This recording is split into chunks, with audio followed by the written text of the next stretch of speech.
Hello, this is Christian from Santa Barbara Wargaming doing another Pell report. It's been a while. Yeah. Live at Metro Comics. Live at Metro Comics.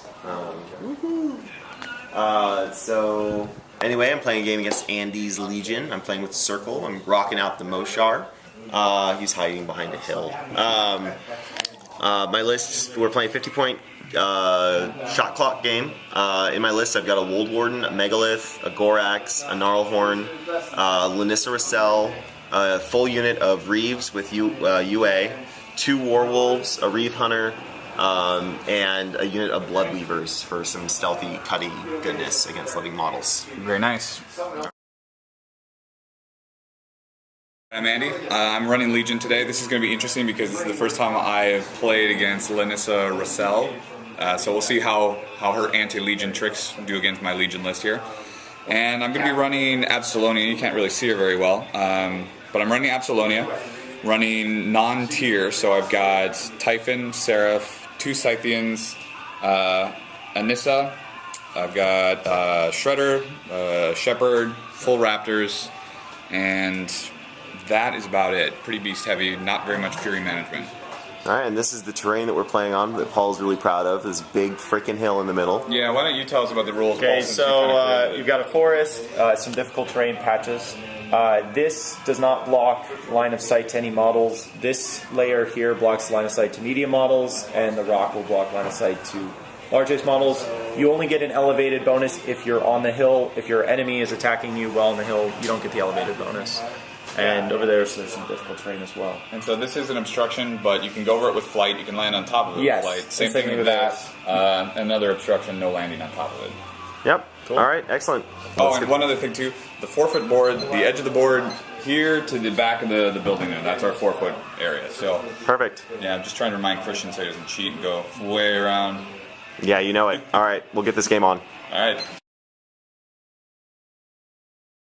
So my first turn basically consisted of me running up the field, as you can see. Ran the Warwolves up. Hopefully I can get them into combat pretty soon. Bloodweavers ran up, Reeves ran up, Gnarlhorn ran up, Gorax ran up, riled him, sucked a Fury off of him. I forgot to rile Megalith for the extra dirty one. bastard. The Wold Warden walked up and popped a forest, which Lanissa Racel rocked into, and then did her special action. And then these guys are the salt pillar obstructions that's marking the center point. And I also cast Sunhammer. That's true. So we'll see what happens on turn 2, or end of turn 1. Okay, so my turn 1, basically I activated Absylonia first, cast some specific spells. I put Forced Evolution on the Typhon, which is usually not the thing that people usually like to use with Absylonia. Usually they put Playing God on him, but I wanted the +2 defense bonus, which bumps him up to Def 15, which is pretty great for a heavy, I think, at least in Legion. Let's see, he also then advanced up to screen Absylonia, casted excessive healing on himself for 2. The Seraph moved up to be in base to base, also to block Absylonia because she has no Fury on her for transfers right now. She spent her other Fury casting Carnivore on this Scythian and Playing God on this Scythian. And then Tenacity is on Absylonia from the Shredder, which also riled. My main offensive stuff was moving Anissa up on this side. She came up to about here, shot the wolf, killed it, and then snap fired the Reeve Hunter. Yeah, and killed him too, and then Light Cav moved back. And then over here, the Raptors also moved up to about here, took some shots at the wolf, and then some of the Reeves over here, killed a few. Missed a couple too, and then Light Cavalry moved back again. So All that's dead. Yep, pretty good little opening round. Bloodied Christian's nose a little bit, so we'll see what happens in round 2. All right. Top of turn 2, not a lot happened. I kind of moved my Reeves up, and they shot at the Raptors and basically did nothing. Killed one. Killed one. Put 4 damage on that guy. The rest was just repositioning. The Gorax walked up, or ran up. Megalith cast Mirage on the Gnarlhorn. The Gnarlhorn moved over. The Wold Warden walked up and put the forest around Mohsar, and Mohsar is kind of hanging in the back after casting 3 Pillars of Salt, like that. And then these guys and those guys ran up as well. Okay. Alright, that's it.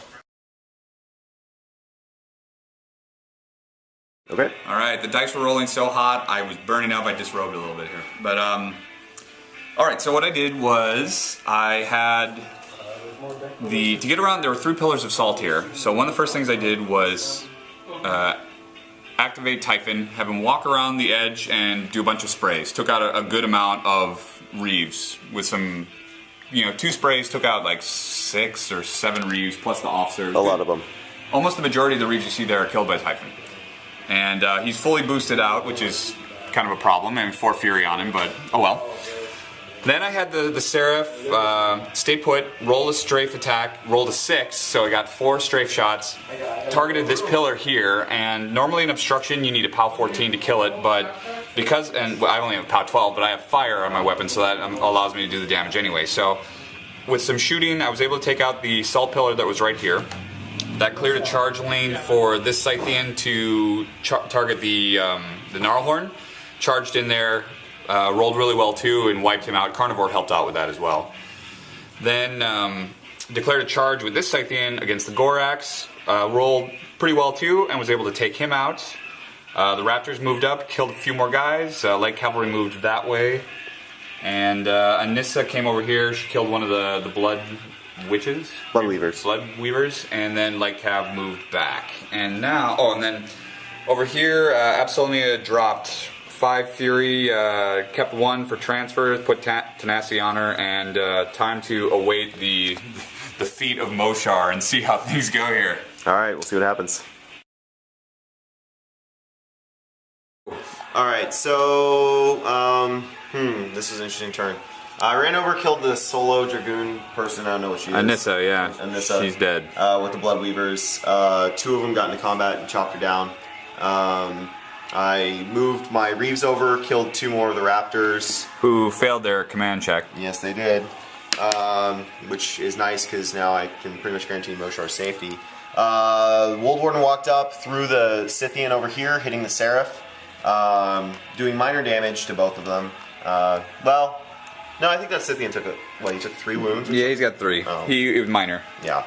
Megalith walked up, failed to throw, but then just No, you hit me, but I beat you on the strength check. Right, exactly. So he failed to throw you. But by hitting you, I put Weight of Stone on, so I just whomped the living crap out of that guy with Megalith, leaving him with a couple hitboxes.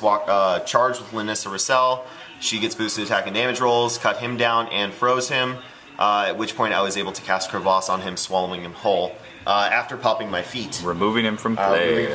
Popping my feet, and now Andy's Fury doesn't get 4 on Typhon, 1 on the Seraph, 3 on him, 1 on the Shredder. Yeah, so Yahoo. some interesting stuff. So we'll see what happens on this turn. All right.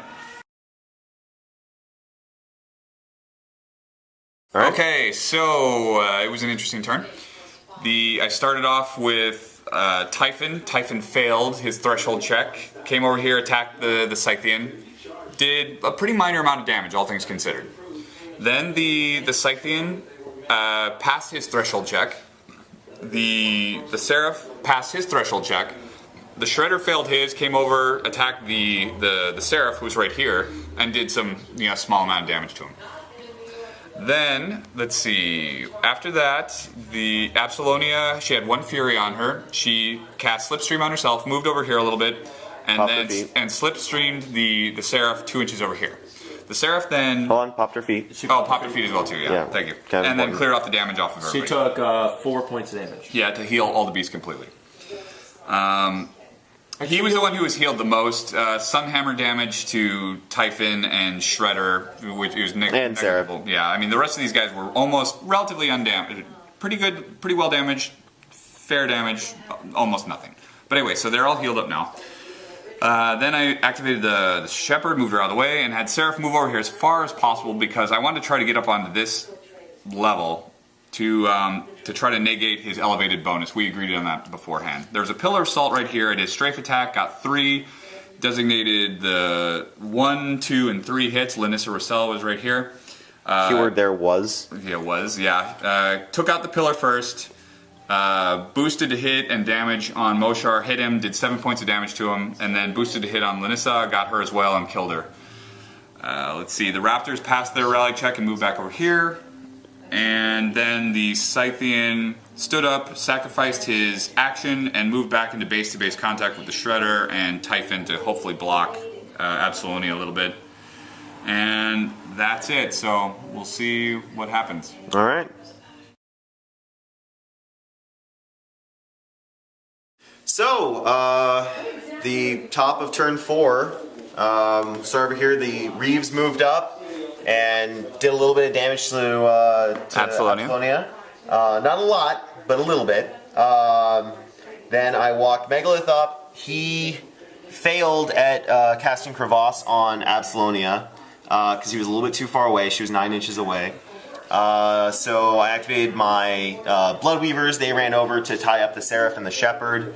And then I activated the Wold Warden, who slammed and was literally like within 1/8 of an inch, perfect. Yeah, it was. We all three of us were in this conversation about measuring the control range. Is like, okay, what would be your best bet? And we were all kind of waffling. We were like, well, maybe. So it worked. It was just inside of his melee range, so he was able to slam the.